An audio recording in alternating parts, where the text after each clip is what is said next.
అన్ని రకాల వస్త్రాలపై up to 66% of. ఎందుకు ఈయన మన మీద ఇలా సుంకాలని బాదుతూ ఉన్నాడు? ఎన్నాళ్ళు మనం ఇలా భరించాలి? ఇది ఏదైనా టార్గెట్ అంటారా? 6 months బ్యాక్ ఒక న్యూస్ ఛానల్ చెప్పాను, ట్రంప్ మన భారతదేశం వదిలిపెట్టాడు ఎట్టి పరిస్థితుల్లో. ఇది very selective in terms of penalizing India అని చెప్పి ట్రంప్ మన మీద ఒక టారిఫ్లో పెట్టట్లేదు, పెనాల్టీస్ కూడా వేస్తున్నాడు. బాగా గుర్తుపెట్టుకోవాలి. Trump is very selective in terms of targeting countries. ఆయన వ్యక్తిగతంగా దేశాలను టార్గెట్ చేస్తున్నాడు, తయారు చేసి ఉక్రెయిన్ మీద దాడులు చేస్తున్నాం, అందువల్ల మేము సుంకాలు విధిస్తున్నామని ఒక పనికి మాల స్టేట్మెంట్ ట్రంప్ ఇచ్చాడు. ఒక పిచ్చివాడిలాగా, పిచ్చివాడి చేతిలో రాయిలాగా ఇట్లా విసిరేశాడు. బోల్సనారోని వదిలేయండి, విడుదల చేయండి, నేను సుంకాలు విడ్డ్రా చేసుకుంటా అని చెప్పాడు. పాకిస్తాన్ని సాటిస్ఫై చేయడం కోసము, పాకిస్తాన్ తృప్తిపరచడం కోసం భారతదేశం మీద దాడులు చేస్తున్నాం నా వ్యక్తిగత అభిప్రాయం.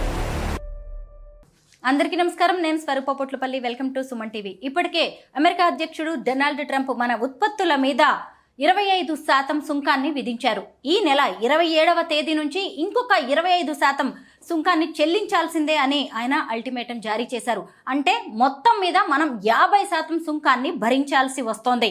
అసలు ఎందుకు ఇలా భారత్ని టార్గెట్ చేస్తున్నారు డొనాల్డ్ ట్రంప్? అలాగే రెండు దేశాల మధ్య జరుగుతున్న చర్చలు ఏమన్నా ఫలించబోతున్నాయా? ప్రస్తుతం నాతో పాటు ఉన్నారు అనలిస్ట్ అనిల్ ఏకేవి గారు. ఆయనతో మాట్లాడదాం. నమస్తే అనిల్ గారు. మీరు చాలా రోజులుగా డొనాల్డ్ ట్రంప్ ఈ సుంకాల గురించి మాట్లాడుతూ ఉన్నారు. అయితే ఎందుకు ఈయన మన మీద ఇలా సుంకాలని బాదుతూ ఉన్నాడు? ఎన్నాళ్ళు మనం ఇలా భరించాలి? ఇది ఏదైనా టార్గెట్ అంటారా? 6 months బ్యాక్ ఒక న్యూస్ ఛానల్ చెప్పాను, ట్రంప్ మన భారతదేశం వదిలిపెట్టాడు ఎట్టి పరిస్థితుల్లో. ఇది very selective in terms of penalizing India అని చెప్పి ట్రంప్ మన మీద ఒక టారిఫ్లో పెట్టట్లేదు, పెనాల్టీస్ కూడా వేస్తున్నాడు. బాగా గుర్తుపెట్టుకోవాలి. Trump is very selective in terms of targeting countries. ఆయన వ్యక్తిగతంగా దేశాలను టార్గెట్ చేస్తున్నాడు. అది అమెరికా టార్గెట్ చేయట్లేదు, ట్రంప్ టార్గెట్ చేస్తున్నాడు. ట్రంప్ ఏ స్థాయికి దిగజారిపోయి టార్గెట్ చేస్తున్నాడు అంటే ఫ్యూ ఎగ్జాంపుల్స్. ఇప్పుడు సరే, మనం రష్యా నుంచి ఆయిల్ దిగుమతులు చేసుకుంటున్నాం, చమురు దిగుమతి చేసుకుంటున్నాం కాబట్టి మన మీద ఆయన సుంకాలు విధిస్తున్నాడు. ఇక్కడ బాగానే ఉంది. మీరు రష్యా ఉక్రెయిన్ యుద్ధానికి ఇండైరెక్ట్లీ సపోర్ట్ చేస్తున్నారు. భారతదేశము రష్యా నుంచి చమురు దిగుమతి చేసుకొని విపరీతమైన డబ్బులు రష్యాకి ఇస్తున్నారు. దానివల్ల వాళ్ళు ఆయుధాలు తయారు చేసి ఉక్రెయిన్ మీద దాడులు చేస్తున్నారు, అందువల్ల మేము సుంకాలు విధిస్తున్నామని ఒక పనికి మాల స్టేట్మెంట్ ట్రంప్ ఇచ్చాడు. ఒక పిచ్చివాడిలాగా, పిచ్చివాడి చేతిలో రాయిలాగా ఇట్లా విసిరేశాడు. బట్ ఇదే ట్రంప్ బ్రెజిల్ అని ఇంకో దేశం ఉంది వాళ్ళ కింద, లాటిన్ అమెరికన్ దేశం. అక్కడ ఆయనకు ఒక బెస్ట్ ఫ్రెండ్ ఉండేవాడు, బోల్సనారో అని చెప్పి. ఆయనను తీసుకెళ్ళి ఇప్పుడు ఉన్న అధికార పక్షం జైల్లో పెట్టింది. ఆ బోల్సనారో అనే వ్యక్తి ట్రంప్కు చాలా క్లోజ్ ఫ్రెండ్. బ్రెజిల్ అనే దేశం రష్యా నుంచి ఒక బ్యారెల్ ఆయిల్ కూడా కొనదు. బట్ వాళ్ళ మీద కూడా 50% సుంకాలు విధించాడు. సుంకాలు విధించి ఓపెన్గా ఒక అమెరికా అధ్యక్షుడు వైట్ హౌస్ నుంచి ఓపెన్గా ఇచ్చిన స్టేట్మెంట్ ఏంటంటే, ఆయన్ని వదిలేయండి, బోల్సనారోని వదిలేయండి, విడుదల చేయండి, నేను సుంకాలు విడ్డ్రా చేసుకుంటా అని చెప్పాడు. అంటే తన అధికార దుర్వినియోగాన్ని ఏ స్థాయిలో చేస్తున్న విషయము సగటు అమెరికన్ తెలుసుకోవాలి. భారతీయులకు, మిగతా బుద్ధిజీవులకు, ప్రపంచవ్యాప్తంగా అందరికీ తెలుసు ట్రంప్ అనేవాడు ఎలాంటి వాడు అన్న సంగతి. ఒక ఆధునిక హిట్లర్ అన్న విషయం అందరికీ తెలుసు. ఆర్థిక ఉగ్ర దాడులు చేస్తున్న ట్రంప్ గురించి ప్రపంచమంతా తెలుసు. అమెరికన్స్ తెలుసుకోవాల్సిన తరుణం ఆసన్నమైంది. ఇప్పుడు ఆయన స్నేహితుడు మాజీ బ్రెజిల్ అధ్యక్షుని తీసుకెళ్లి జైల్లో పెడితే 50% సుంకం విధించి ఆయన వదిలేస్తే మేము సుంకాలు విడ్డ్రా చేసుకుంటా అన్న స్థాయికి దిగజారిపోయి మాట్లాడుతున్నాం అమెరికా అధ్యక్షుడు. అట్లాంటి వ్యక్తి నుంచి భారతదేశం ఆశించేది ఏముంటుంది? ఇదే ఎగ్జాంపుల్ ఒక టేబుల్ మీద పెడదాము. ఇప్పుడు ఆయనకున్న అతిపెద్ద అలయన్స్ ఎవరంటే పాకిస్తాన్తో ఆయనకు స్నేహ సత్సంబంధాలు మెరుగుపరుచుకున్నాడు ఆసిఫ్ ముల్లా మునీర్తో, ఫీల్డ్ మార్షల్ ముల్లా మునీర్తో ఈయన స్నేహ సౌరభాలు వికసిస్తున్నాయి. ఎందుకంటే ఆయన కుటుంబం, ట్రంప్ కుటుంబం ప్రజెంట్ క్రిప్టో కరెన్సీ తాలూకు వ్యాపారం ఈయనతో చేస్తారు పాకిస్తాన్లో. సో వాళ్ళతో రిలేషన్షిప్ చాలా పగడబందీ ఉంచుకోవడం కోసము, పాకిస్తాన్ని సాటిస్ఫై చేయడం కోసము, పాకిస్తాన్ తృప్తిపరచడం కోసం భారతదేశం మీద దాడులు చేస్తున్నాం నా వ్యక్తిగత అభిప్రాయం. ఐఎమ్ పర్సనలీ థింకింగ్ ఇది ఉక్రెయిన్ యుద్ధం కాదు, రష్యా కాదు, పాడు కాదు, ఏమీ కాదు. చాలా సింపుల్గా ఏంటంటే ట్రంప్ ఒక చైల్డిష్ మనస్తత్వాన్ని దృష్టిలో పెట్టుకొని బ్రెజిల్లో ఇప్పుడు ఆయన ఇచ్చిన స్టేట్మెంట్ని దృష్టిలో పెట్టుకుంటే కామన్ సెన్స్ ఎవరికైనా అర్థమైందంటే పాకిస్తాన్ని ప్రోత్సహించడానికి, పాకిస్తాన్ని కొంచెం లిఫ్ట్ చేయడం కోసం ఆయన భారతదేశం మీద తీవ్రమైన సుంకాలు విధించి అమెరికాని పూర్తి స్థాయిగా విచ్ఛిన్నం చేస్తున్నాడు. రేపు పొద్దున ట్రంప్ మూడేళ్ళతో దిగిపోతాడు. బట్ అమెరికా ఇండియా మధ్యలో ఉన్న సత్సంబంధాలు తెగిపోతే మళ్ళీ పునరుద్ధరించబడడానికి చాలా సమయం పడుతుంది. It's not an easy cake walk. చాలా టైం పడుతుంది. ఎందుకంటే మనం కూడా సెన్సిటివ్ నేషన్, అలా స్వాలంబన కలిగిన వాళ్ళము, ఆత్మబల కలిగిన వాళ్ళము.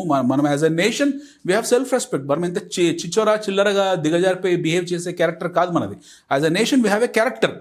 As a nation America as a character, but as a independent individual Trump don't have a character. Trump అనే వ్యక్తి క్యారెక్టర్ లేదనే విషయము ఎపెస్టైన్ ఫైల్స్లో తెలిసిపోయింది. జెఫ్రీ ఎపెస్టైన్ ఫైల్స్లోనే ఆయనకు క్యారెక్టర్ లేదు. అవివాహిత స్త్రీలతో లేకపోతే చిన్న పిల్లలతో, చిన్న టీనేజ్ అమ్మాయిలతో అతను ద్వీపంలో వెళ్ళి అతను రాసలీలన్నీ కూడా ప్రపంచానికి జెఫ్రీ ఎపెస్టైన్ ఒక ఫైల్లో పెట్టి అందరూ అనుమానాస్పద స్థితిలో విజిల్ బ్లో చేసిన జర్నలిస్ట్ చనిపోబడ్డాడు, హత్య చేయబడ్డాడో చంపబడ్డాడో తెలియదు. ఇప్పుడు అలాంటి క్యారెక్టర్. సో ఒక పైశాచిక ఆనందం పొందుతున్న ఒక ఆర్థిక ఉగ్రవాది ట్రంప్, ప్రపంచాన్ని ఇబ్బందులు పెడుతూ పైశాచిక ఆనందం పొందుతూ ఒక ఆర్థిక ఉగ్రవాది ఈ ట్రంప్ అనే వ్యక్తి భారతదేశం ఇలాంటి సుంకాలు విధించకుండా ఉంటాడని మనం ఎట్లా అనుకుంటాం? విధిస్తాడు ఖచ్చితంగా. 50% అన్నాడు, ఈరోజు 25% అదనంగా ఇంకేదో గుసగుసలు ఆడుతున్నారు. మళ్ళీ ఇండియన్ ఫార్మా మీద 175% అన్నాడు, 255% అన్నాడు. వాడి ఇష్టం. రేపు పొద్దున 500% అని ఆశ్చర్యపోవద్దు. నోరు కదండి, ఫ్రీ అది, మున్సిపాలిటీ, ఏది పడుతుంది మాట్లాడుకుంటూ వెళ్ళిపోతాడు. అనిల్ గారు, ట్రంప్ ఇంత చేస్తుంటే భారత్ ఏం చేయబోతుంది? మనం ఏం చేస్తాం? ఇంట్రెస్టింగ్ టాపిక్ అని అంటే ఇలా మనం బాగా అర్థం చేసుకోవాల్సింది. మనం ఎందుకు రిటాలియేట్ చేయాలంటే let him talk, let him ventilate, let him vomit. ఎంతవరకు వెళ్తాడో వెళ్ళనియండి. ఇప్పుడు ఆయన దేశము, ఆయన దిగుమతులు, ఆయన ఇష్టము, ఎంతవరకు వెళ్తాడో వెళ్ళనివ్వండి. మనం కూడా ఇప్పుడు ఓవర్ నైట్ డిసిషన్ తీసుకోలేం కదా. పిచ్చివాడు కదా, లూనాటిక్ పర్సన్, ఎర్రగడ్డ పేషెంట్. సో అలాంటి పేషెంట్ మాట్లాడుతున్న మాటల గురించి మనం ఇప్పుడు రియాక్ట్ కాలేము. మనం టైం తీసుకుంటాం. Will take around with time తీసుకొని రియాక్ట్ అవుతాం.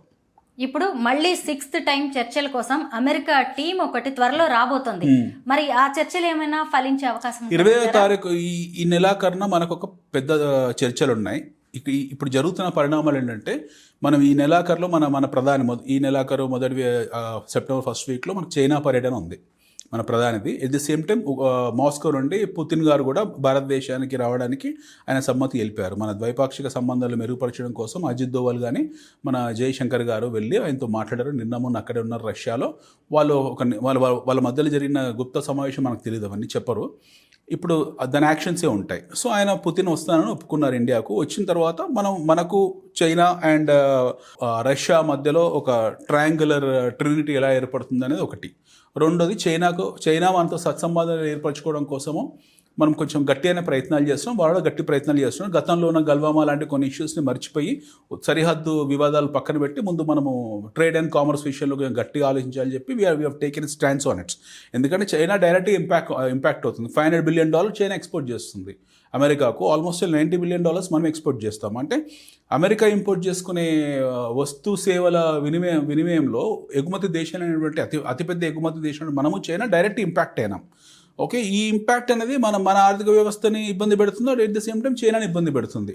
సో ఆల్టర్నేటివ్ మార్కెట్స్ మనం వెతుక్కున్నాము. We're not looking at America as a great market anymore now. We're also trying to find out few markets. ఇప్పుడు బ్రెజిల్ అధ్యక్షుడు అన్నారు, చాలా స్పష్టం చేశారు, నేను ఈయనతో మాట్లాడాను, ట్రంప్తో మాట్లాడితే I'm going to talk to honourable prime minister of India Narendra Modi, ఆయనతోనే మాట్లాడుతాను, నేను ట్రంప్తో మాట్లాడడం తీసి అవతల బారేశారు. నెతన్యాహు, ఇజ్రాయెల్ ప్రధానమంత్రి నెతన్యాహు కూడా భారతదేశానికి ఇప్పుడు వస్తున్నారు. సో ఈ వచ్చే నెల రోజులు ఎలాంటి టర్న్స్ తీసుకుంటాయి అనేది మనకు తెలియదు. ఒక మీటింగ్ తర్వాత ఒక టర్న్స్ ఉంటాయి. ఈలోగా ఇలాంటి పిచ్చివాడు కొన్ని రాళ్ళు విసురుతూనే ఉంటాడు. 25% అంటాడు, 50%, 100% అంటాడు, మనకు తెలియదు. నాకు ఒక వ్యక్తిగత అనుమానం ఉంది. ట్రంప్ ఆయన బేర్ కార్టెల్, ప్రపంచవ్యాప్తంగా ఆయన తాలూకు చీకటి కార్టెల్స్ ఉంటాయి. అమెరికా అధ్యక్షులకు రోగం ఉంది. ఏంటంటే ఒక జబ్బు ఏంటంటే వాళ్ళు ఈక్విటీ మార్కెట్స్లో ఒక సెట్ ఆఫ్ లాబీతో టైఅప్ అయ్యి ఇలాంటి ట్రేడింగ్ యాక్టివిటీస్ చేస్తూ ఉంటారు. ఐ పర్సనలీ గెస్ ట్రంప్ ఏ లాబీతో టైఅప్ అయ్యాడో తెలియదు. ఆ పర్టికులర్ ఈక్విటీ మార్కెట్స్లో వాళ్ళు షార్ట్ సెల్లర్గా ఉండో, కాల్ రైటర్గా ఉండో అలాంటివి చేస్తున్నారేమో. We don't know. They might be highly involved in to derivative activities. అలాంటి పనులు చేస్తున్నారేమో. ట్రంప్ అతి క్రూరమైన వ్యాపారవేత్త. He doesn't have any emotions with countries. ట్రంప్కి ఎలాంటి ఎమోషన్స్ లేవు. గాజా స్ట్రిప్ని కంప్లీట్గా ధ్వంసం చేసి దాన్ని పూర్తి స్థాయిగా విధ్వంసం చేసిన తర్వాత అక్కడ 5 స్టార్ హోటల్ కడతారు అని చెప్పిన ఒక నీచ స్వభావం కలిగిన ఒక పైశాచికారం ముందే ఒక రాక్షసుడు. అలాంటి వ్యక్తి నుంచి మనం ఏం ఆశించలేం కదా. సో భారతదేశం లాంటి ఆయనకు nothing, Russia is nothing, China is nothing, for that matter for him is own country is nothing. Is keeping America 100 ఏళ్ల భవిష్యత్తుని అతను ప్రమాదంలో పెడుతున్నాడు. అందులో అనుమానం కూడా లేదండి. గల్ఫ్ ఆఫ్ మెక్సికోని గల్ఫ్ ఆఫ్ అమెరికా కింద మార్చి పనామా కీలక విషయాలు ఇంటర్ఫియర్ అవుతున్నాడు. ఎట్ ది సేమ్ టైం రకరకాల పెనిన్సులర్ ఇష్యూస్లో ఇంటర్ఫియర్ అవుతున్నాడు. మొన్న చూసాం స్టేట్ ఆఫ్ హార్మోన్స్లో జరిగిన విధ్వంసం గురించి చూసాం. ఇప్పుడు we're seeing new what you call tactical economic terrorism. ఇది పూర్తి స్థాయి ఆర్థిక ఉగ్రవాద దాడి అనుకోవాలి. మన దేశం ఖచ్చితంగా ఎఫెక్ట్ అవుతుంది. మన రిటాలియేషన్ ఎలా ఉంటుంది అనేది మనం స్వతహాగా చాలా శాంతి కాముకులము, స్వతహాగా ముందు ఫస్ట్ మూవర్ డిసడ్వాంటేజ్ తీసుకోము. మనము విల్ వెయిట్ అండ్ వాచ్. ఇంకొక నెల రోజులు ఇవన్నీ ఇంకా ఆయన దగ్గర ఉన్న రాళ్ళన్నీ విసిరేసి అది 100%, 100-200% ఆ స్థాయి వరకు వెళ్ళిన తర్వాత దెన్ వీ రిటాలియేట్. మనం ఏం కామ్గా ఉంటాం. ఆ retaliation is not like Trump drain mouth, ఆ పిచ్చి వాళ్ళగా వాగం. మనం మాట్లాడి తీసుకోవాల్సిన నిర్ణయాలు చాలా శాంతంగా ప్రశాంతంగా ప్రపంచంలోని మనం ముఖ్యమైన స్నేహితుల సమ్మతి తర్వాత మనం నిర్ణయాలు తీసుకుంటాం. అడాక్ డిసిషన్స్ మటుకు ఉండవు. మీరు అన్నది కరెక్టే. డొనాల్డ్ ట్రంప్ ఇంటెన్షన్స్ ఏదైనా కానీ భారత్ని మాత్రం స్ట్రాంగ్గా తయారు చేస్తున్నాడు. Thank you so much Anil గారు.